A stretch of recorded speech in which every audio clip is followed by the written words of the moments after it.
Mateus 27, a partir do 50, você que está em casa também pega a sua Bíblia para leitura. Se tiver papel e caneta para anotar algumas coisas.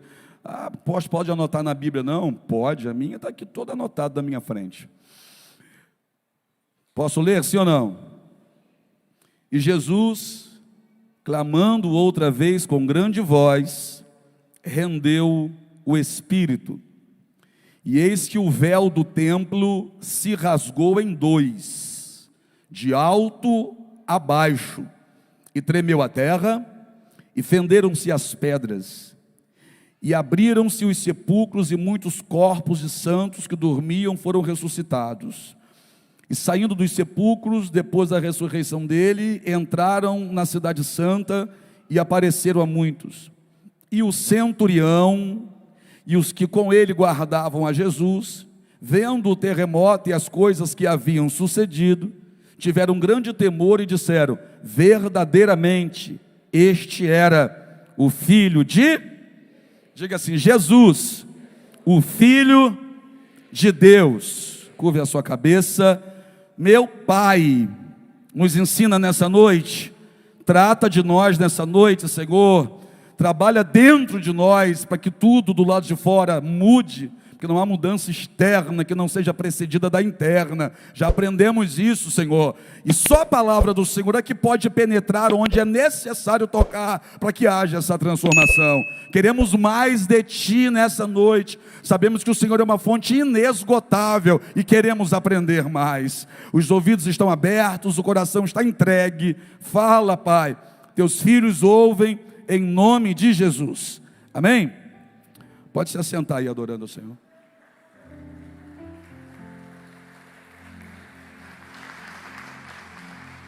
O texto em questão faz menção da crucificação, não é? Jesus está, naquele momento, concretizando aquilo que ele veio fazer, fazendo de fato aquilo que ele, lá em João 17, em oração ao Pai, falou com o Pai. Porque em João 17, Jesus diz assim: Pai, consumei-te a obra que me destes a fazer. Jesus já estava enxergando o futuro, porque ele não havia ido à cruz ainda. Aqui ele estava na cruz. Nós sabemos de que maneira Jesus veio, e a Bíblia está apontando de que maneira ele está naquele momento partindo. Veio através da Virgem, não foi assim? A Maria recebeu a visitação do anjo, que disse para ela que ela ficaria grávida, desposada com José. Ela não teve dúvidas, ela olhou para o anjo que trouxe a mensagem de Deus para ela e disse: eis aqui a serva do meu Senhor, que se cumpra em mim o seu querer. Maria fica grávida, o mesmo anjo vai falar com José, mas através de um sonho. Quando José acorda, José vai fazer aquilo que no sonho ele recebe a revelação, que é se casar com Maria. O anjo vai dizer para ele que ele não precisava ter medo de se casar com Maria, porque o que estava sendo gerado dentro de Maria era obra do Espírito Santo. Bom, o fato é que chega o momento do censo, e eles moravam em Nazaré, mas tem que ir a Belém, porque José era de Belém. Chegando eles a Belém, Maria sente as contrações, Maria sente as dores, e Jesus nasce. Não havia lugar para eles nas estalagens, nas pousadas. Jesus vai ser colocado dentro de uma manjedoura. Jesus estando dentro da manjedoura, Maria ao seu lado e José também ali. De acordo com a Bíblia, o anjo que havia falado com José volta e diz: olha, não desças para Nazaré, vai para o Egito, e fica lá, porque Herodes quer matar o menino. Herodes estava furioso, querendo saber onde o Cristo nasceu, para enviar os seus soldados e matar o Cristo. José então obedece e vai para o Egito. Tempos depois, vem novamente a divina revelação para ele, para que ele volte, porque aquele Herodes já estava morto. Aí existe uma lacuna no tempo, e a Bíblia não traz a narrativa de como foi o crescimento de Jesus. Jesus agora, depois de ser apresentado no templo, Jesus lá na frente é que vai ser apresentado novamente, agora já com 30 anos. Quantos anos? Então o ministério de Jesus começa quando Jesus está com 30 anos. E por quê? Proposital.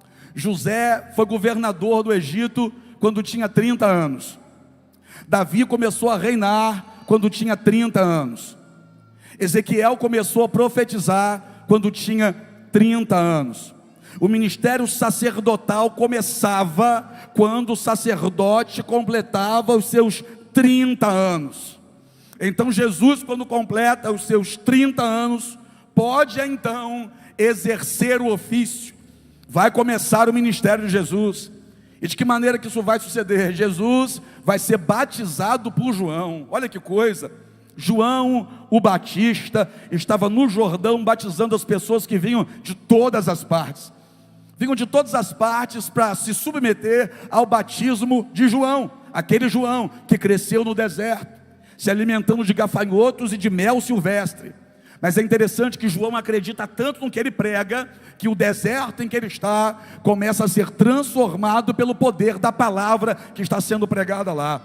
Até que um dia, era mais um dia de batismo, onde muitas pessoas estavam na fila para serem batizadas, porque o mover estava acontecendo de uma forma poderosa. João, o Batista, é aquele que veio para preparar o caminho do Senhor.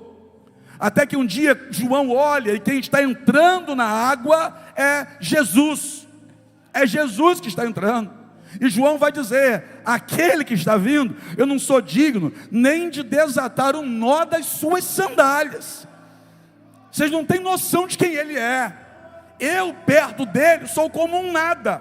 Eu não sou digno nem de mexer na cordinha da sandália dele. E esse Jesus entra na água onde João Batista está batizando, não para batizar ao lado de João, mas para ser batizado por João. Porque esse Jesus é tão grande que tem humildade para reconhecer que a autoridade do batismo está com João. Você percebeu o que eu falei? Jesus é tão grande que ele tem humildade para reconhecer. Que quem não tem humildade para reconhecer, pensa que é grande, mas na verdade é pequeno.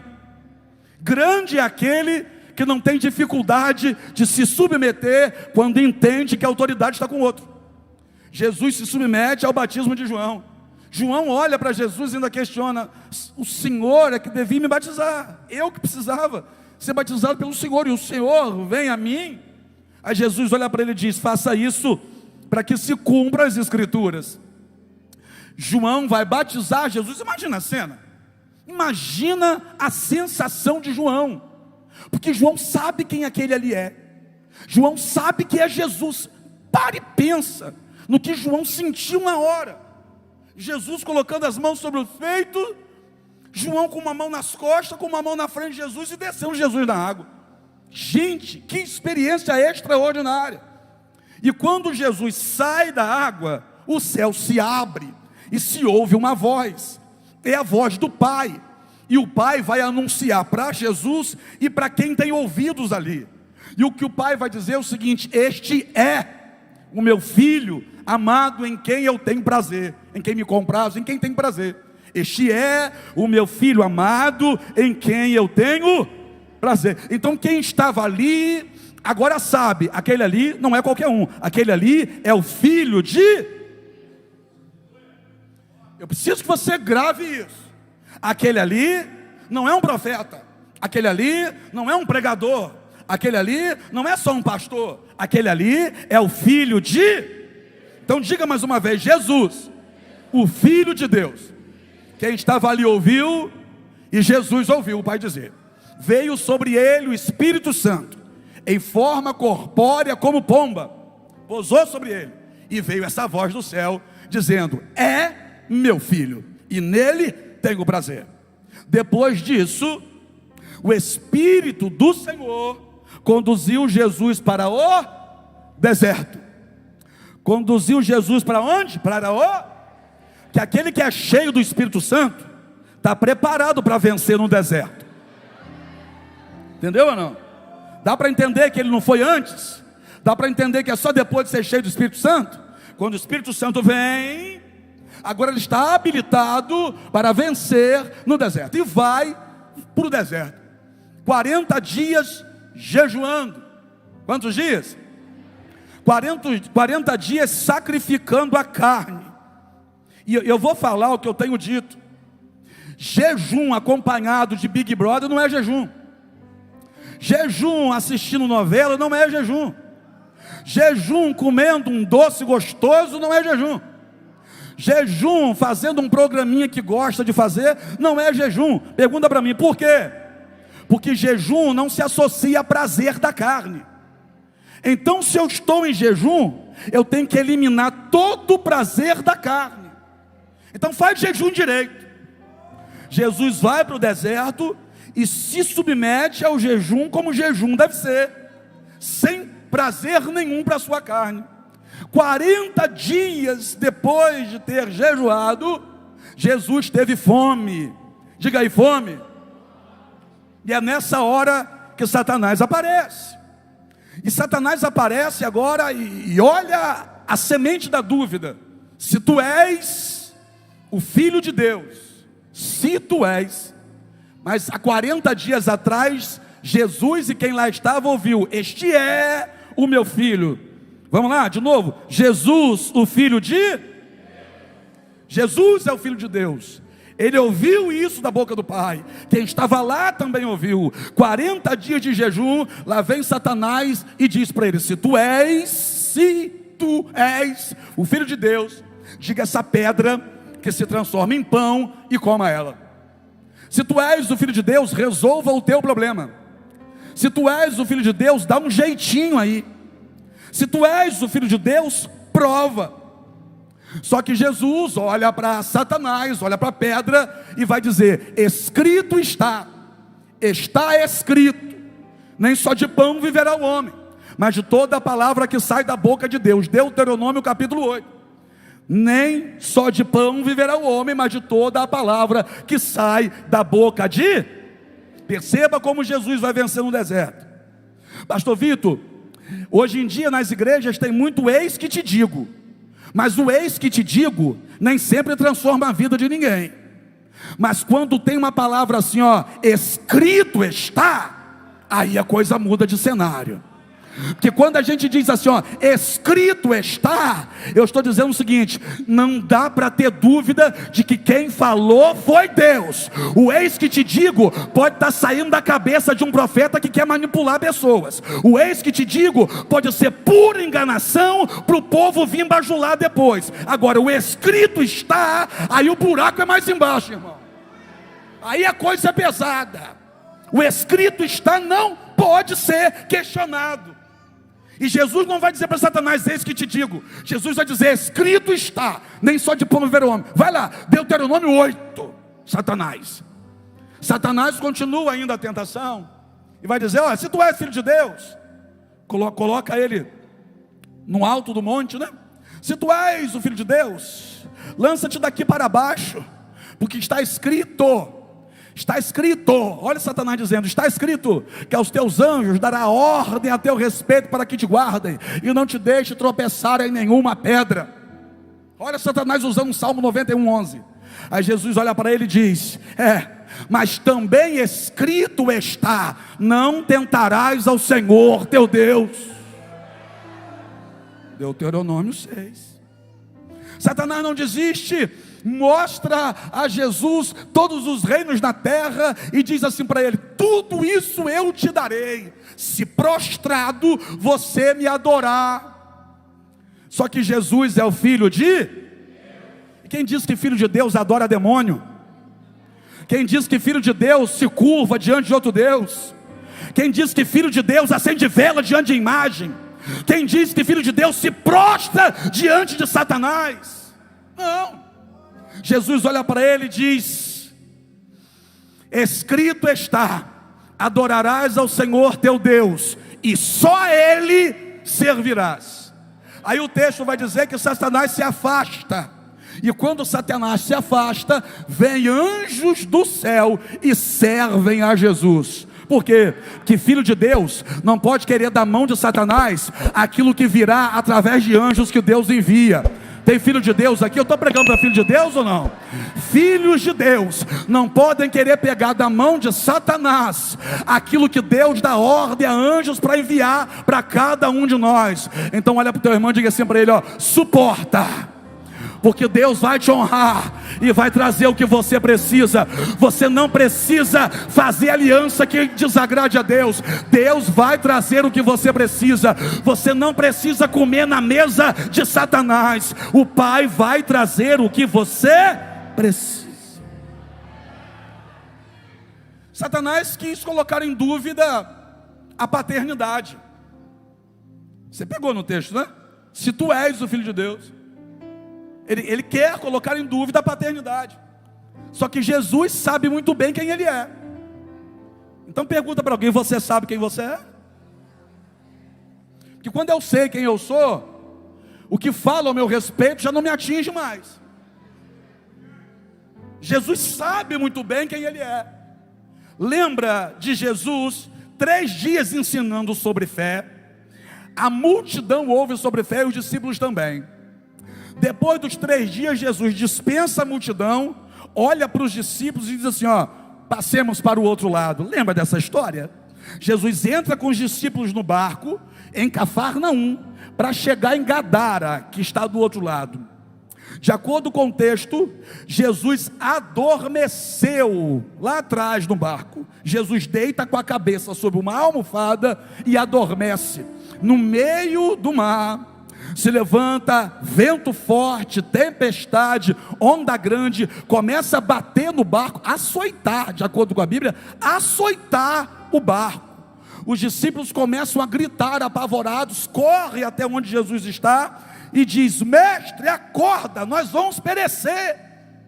Jesus levanta dentro do barco, fica em pé, dá uma ordem ao vento, melhor, repreende o vento e dá uma ordem ao mar para se acalmar. Repreende o vento e manda o mar se acalmar. Os discípulos olham para aquilo, depois olham uns para os outros e dizem assim: mas quem é este? Olha a pergunta. Quem é este? Jesus é o Filho de... Você sabe quem Jesus é? Olha a pergunta dos discípulos. Então responde para os discípulos. Os discípulos perguntaram assim, ó: quem é este? Que até o vento e o mar ouvem a sua voz e lhe obedecem. Então a pergunta dos discípulos foi: quem é este? Responda: Jesus é? Jesus é? Essa foi a primeira tempestade. Na segunda tempestade, foi na ocasião da morte de João Batista. Chega a notícia da morte de João Batista, Jesus vai para um lugar deserto, só que a multidão vê. A multidão vendo, vai atrás dele, sobe onde ele está, ele cura todos os enfermos que trouxeram até ele. Depois de curar todo mundo, de pregar para todo mundo, ele obriga os discípulos, está no texto, ele obriga os discípulos a entrar no barco e diz assim: passem para o outro lado e eu encontro vocês lá. Os discípulos seguem para ir para o outro lado e Jesus sobe um monte para orar. No meio do mar, o vento começa a soprar, as ondas começam a se levantar. Parece que a história estava se repetindo.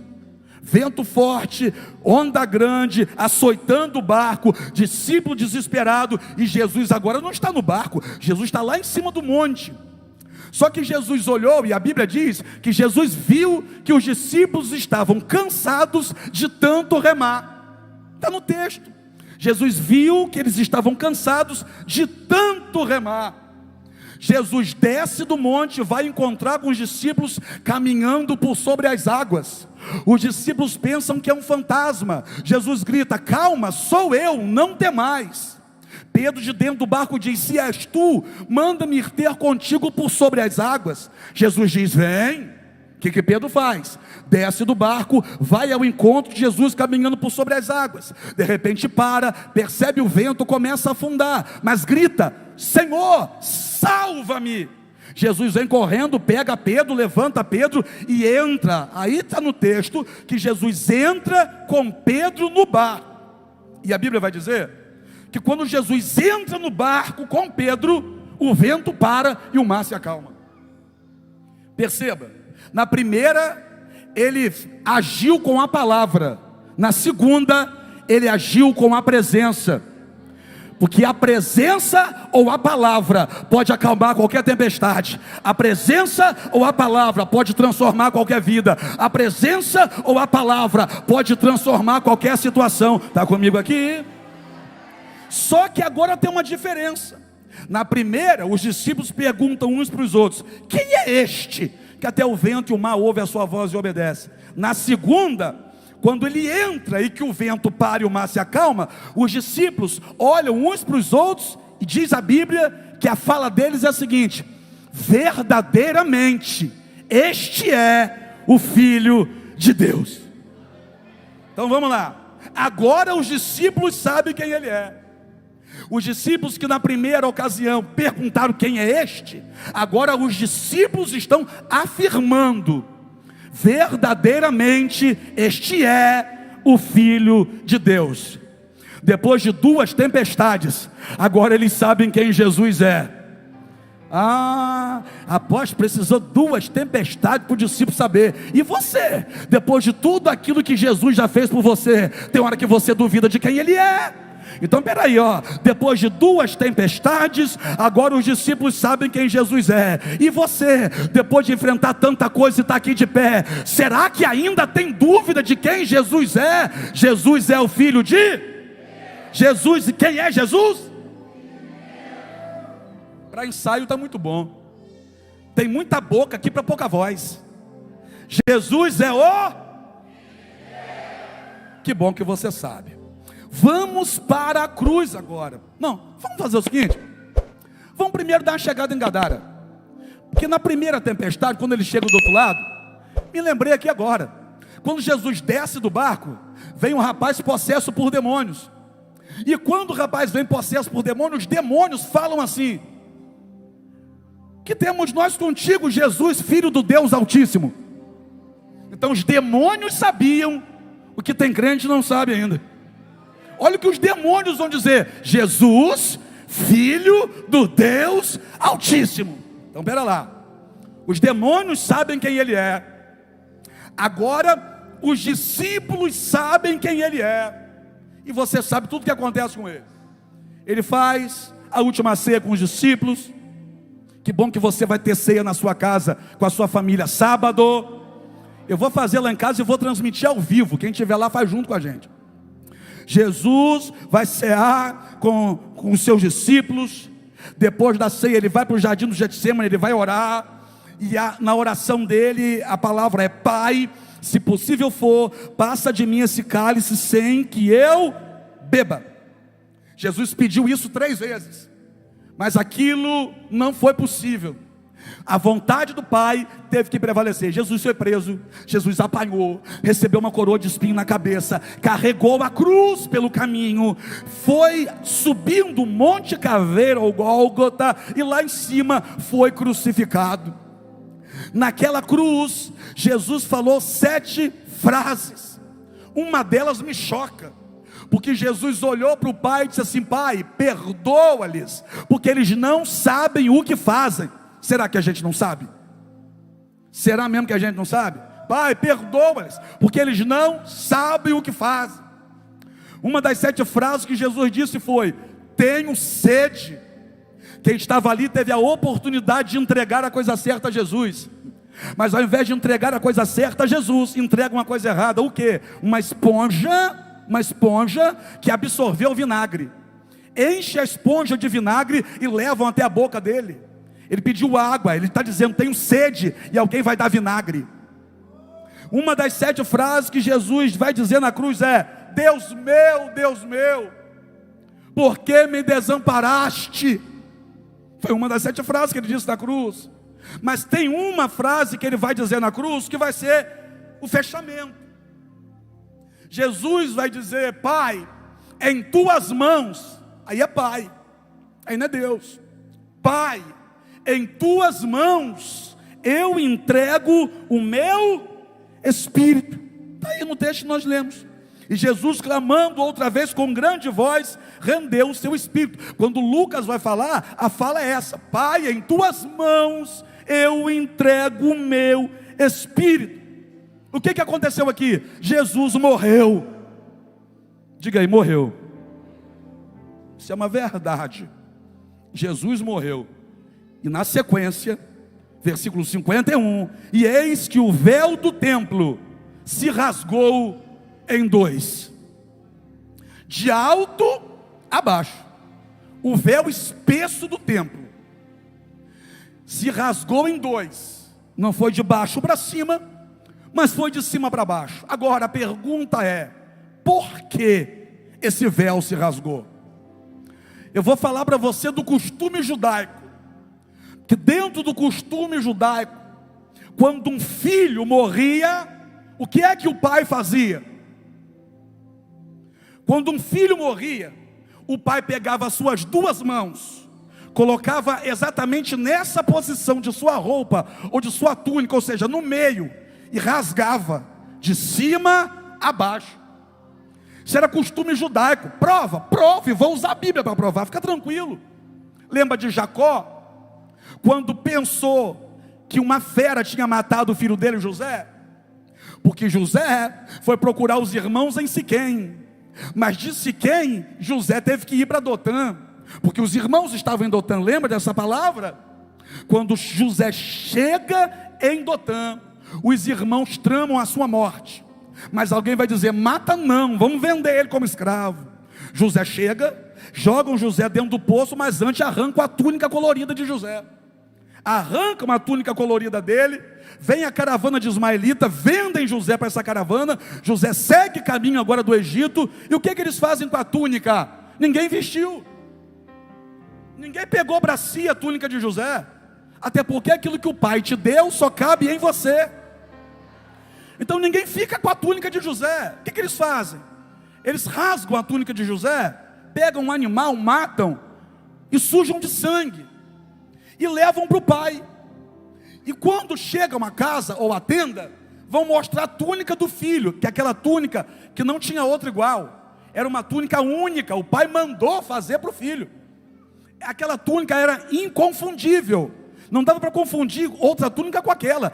Quando Jacó, que era o pai, bateu os olhos na túnica, disse: é a túnica de José, toda suja de sangue, despedaçada. Aí o texto vai dizer que Jacó diz assim: ó, certamente uma besta fera despedaçou meu filho. Meu filho José morreu, estava vivo, mas ele pensou que morreu. E quando na cabeça e no coração dele ele disse: o meu filho morreu, o que o pai Jacó fez? Segurou a sua túnica com as duas mãos no meio e rasgou de cima a baixo. Porque quando um filho morria, o pai rasgava a túnica no meio. Quer mais um exemplo? Jó, aquele que foi afligido, aquele que sofreu, aquele que perdeu tudo. E o texto vai dizer que os filhos de Jó estavam todos reunidos na casa do mais velho, fazendo festa.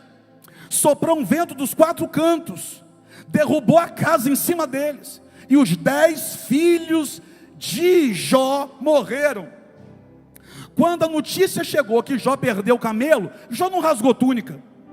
Quando a notícia foi: olha, as vacas não existem mais, ele não rasgou túnica. Quando disseram para ele: olha, o seu rebanho de ovelhas acabou, não existe nenhuma ovelha mais, ele não rasgou a túnica. Mas quando a notícia chegou dizendo assim: olha, os seus filhos morreram, ele se joga no chão, pega as duas mãos, segura a túnica no meio e rasga a sua túnica de alto a baixo. Meus filhos morreram, eu rasgo a minha túnica. José morreu, eu rasgo a minha túnica. E agora? E agora quem está na cruz é Jesus. Eu vou dizer de novo: agora quem está na cruz é Jesus. E daí, o que tem a ver o véu do templo com isso tudo? Jesus tinha um pai, aquele pai que disse para ele mesmo, lá depois do batismo de João, os discípulos sabiam: este verdadeiramente é o Filho de Deus. Jesus sabia: eu tenho um pai. Tanto que quando ele ora, ele sempre vai dizer: Pai. As pessoas que estavam mais perto sabiam que Jesus era o Filho de Deus, mas o centurião que bateu nele não sabia. Os soldados que bateram nele, que zombaram dele, colocaram uma coroa de espinho na cabeça dele e bateram em cima da coroa com uma cana para encaixar, não sabiam. O soldado que furou o lado dele e saiu sangue e água, não sabia.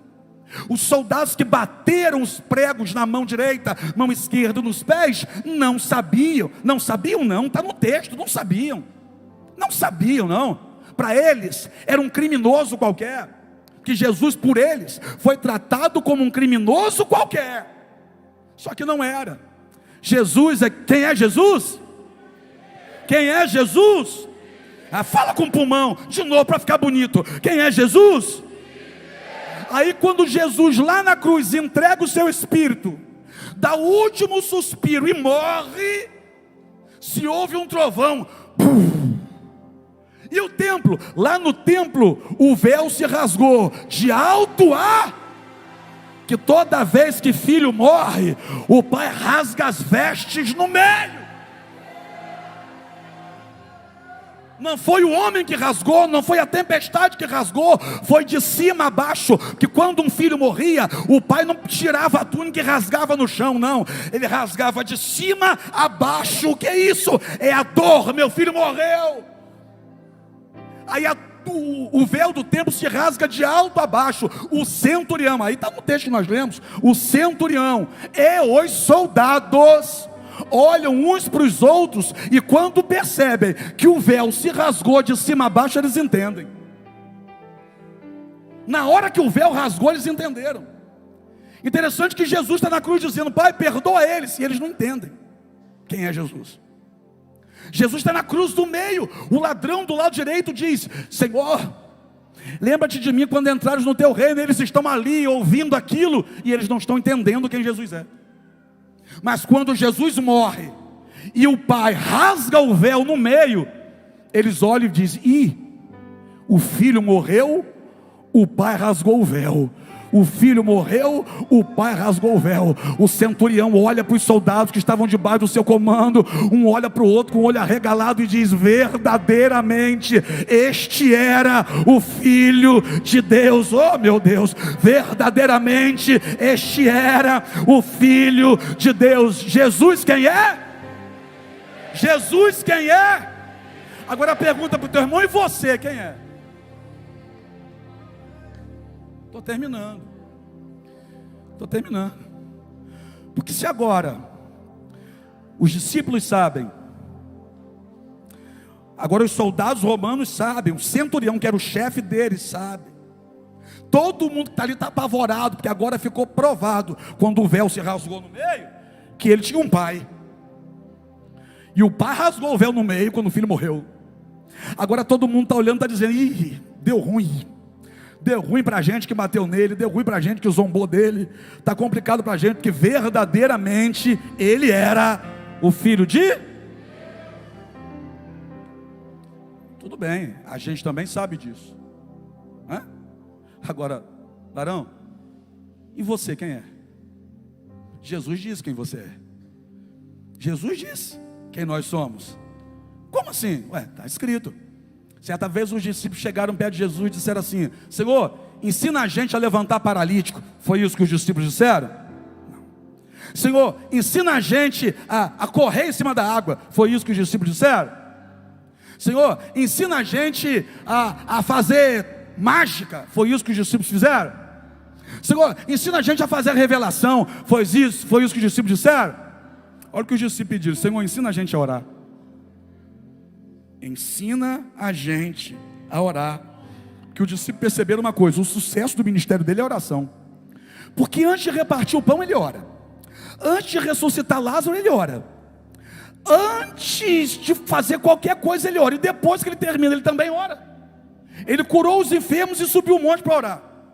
Ele faz maravilhas e depois sobe o monte sozinho para ficar em oração com o Pai. Ele ora antes e ora depois. Então o segredo da vitória dele é a oração. Aí os discípulos se aproximam e falam: Senhor, nos ensina a orar. Aí Jesus vai ensinar a orar. E quando Jesus vai ensinar a orar, Jesus diz assim: quando vocês forem orar, vocês digam assim: Pai.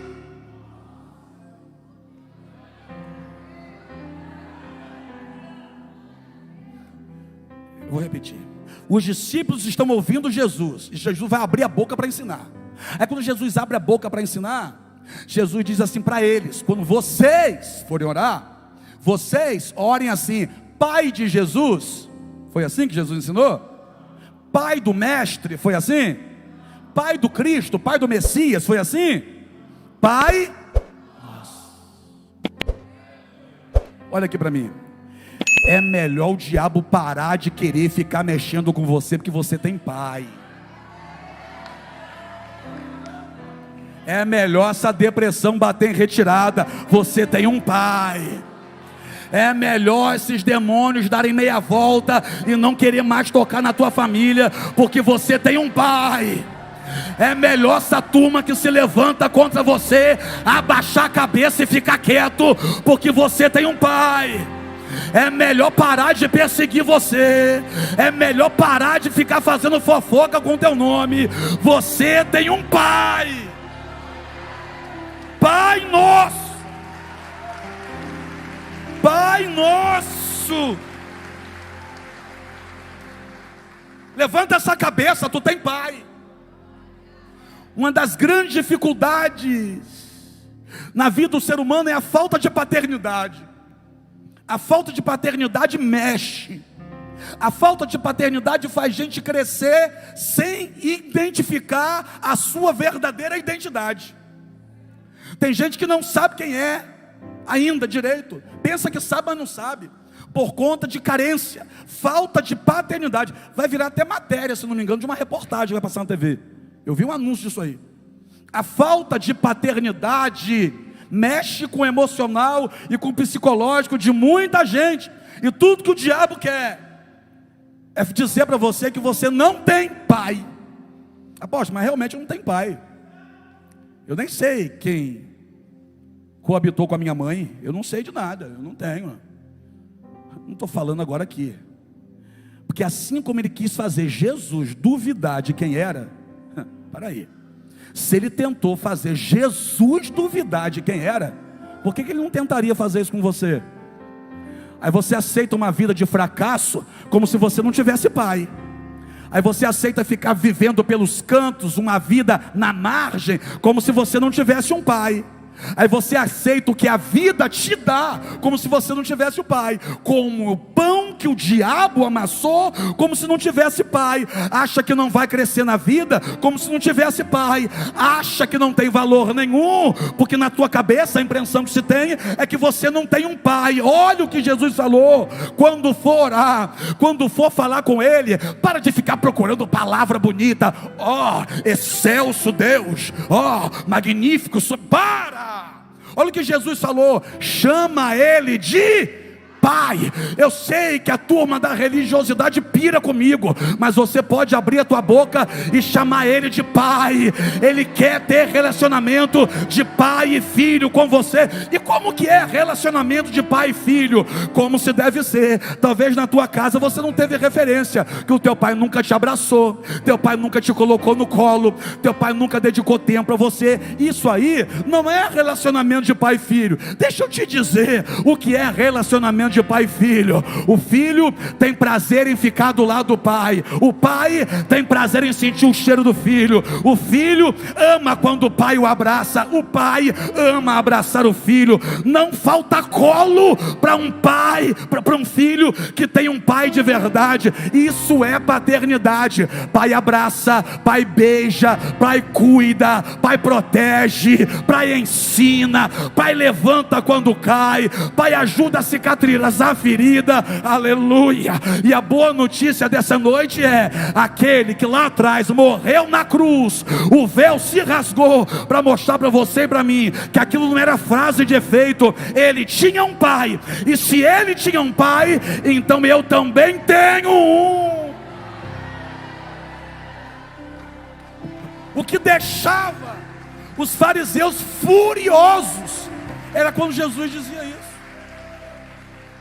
Ô Jorge, o que deixava os fariseus babando de ódio é quando Jesus dizia que ele era filho de Deus. Vê se pode. O negócio dos fariseus não era nem as maravilhas que ele fazia, não. Mas quando ele dizia que ele era filho de Deus, os bichos começavam a espumar de ódio dele. Porque tudo que o diabo e os soldadinhos do diabo querem é roubar de você a paternidade. É dizer para você que você está sozinho, dizer para você que você não tem um pai. Mas mais uma vez, Deus está na casa para te dizer: é meu filho, é minha filha. Tenho colo para você, tenho abraço para você nessa noite, tenho cuidado para você, tenho proteção para você. Aleluia! O Pai é nosso. O Pai é. O Pai é. Então, pelo amor de Deus, não seja como o filho mais velho da casa do pródigo. Por quê? Que quando o filho mais novo voltou, o pai mandou botar um anel no dedo dele, sandália no pé, uma roupa nova, mandou fazer uma festa. Aí o filho mais velho estava lá fora e perguntou assim para um empregado: o que está acontecendo na casa de meu pai? Meu Deus, a casa era do pai dele, ele não sabia o que estava acontecendo lá. Era tão distante do pai, que não sabia o que estava acontecendo dentro da casa do pai.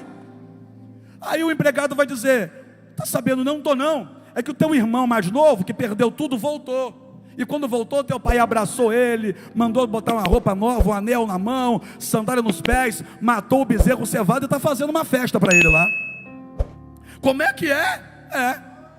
Olha o que o pai fez. O pai saiu da festa, foi lá fora onde ele estava, e ele vai dizer para o pai: pai, eu te sirvo, e o senhor nunca me deu nenhum cabrito para eu comer com os meus amigos. Aí vem este teu filho, que gastou tudo com meretriz, e o senhor está dando banquete para ele. Olha o que o pai falou para ele: ó, meu filho, tudo que eu tenho é teu. Adianta ter, Sara, e não desfrutar? Não. Tudo que eu tenho é teu. Sabe o que faltava na cabeça do filho mais velho? Entender que ele não tinha um patrão, entender que ele tinha um pai. E pai tem colo, pai tem abraço, pai tem cuidado, pai tem proteção, pai tem provisão, pai tem tudo. Eu não sei se você está entendendo, mas tudo que você está precisando nessa noite é entender que você tem um